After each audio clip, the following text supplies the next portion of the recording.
ngikutin, akhirnya ikut kerja sama orang juga.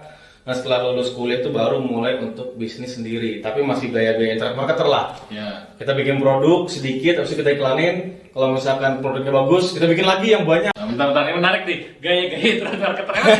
Gayanya gimana? Ini internet, ini zaman saya ya. Ini zaman saya. Zaman saya tuh ibaratnya kayak kita testing aja. Misalkan kita testing 10 produk nih, 10 produk dan katakanlah satu bagus, 9-nya jelek. Ya. Nah yang satu itu bisa nutupin keboncosan 9 produk ini gitu loh. Oke. Gitu. Produknya semua produk orang lain. Produk orang lain. Nggak peduli itu ada brand atau enggak. Nggak peduli, yang penting laku dan aman dijual.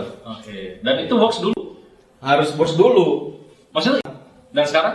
Dan sekarang kalau saya dari pandangan saya sekarang ya kurang. Apa yang akhirnya membuat pikir gue kayaknya harus mengubah cara main nih gitu, itu apa tuh? Karena gini Kang, ngerasa capek sih. Capek karena gini, kita kan yang namanya iklan kita spending kan. Iya. Dan yang kita iklan itu kan brand orang gitu. Jadi kayak kita ngebesarin brand orang. Dan kita juga nggak tahu brand orang itu bertahan sampai kapan. Gitu gue. Iya kan? Nah maka dari itu sustainability. iya sustainability dong. Karena setiap bisa dibilang tiap tahun saya ganti brand, ganti produk.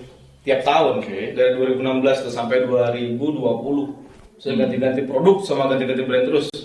Tapi kalau misalkan ada orang mikir gini, ya gak apa-apa ganti produk selama di momen gue itu ngambil produk dan laku ya, kenapa enggak juga? Memang nggak masalah sih. Memang nggak masalah. Cuman tadi karena lu capek aja ya? Iya, karena kayak capek aja gitu. Karena perlu riset terus. Iya, riset terus harus testing lagi. Apalagi kalau misalkan isu-isu akhir tahun tuh Facebook kan suka aneh-aneh tuh ya, takut banned lah.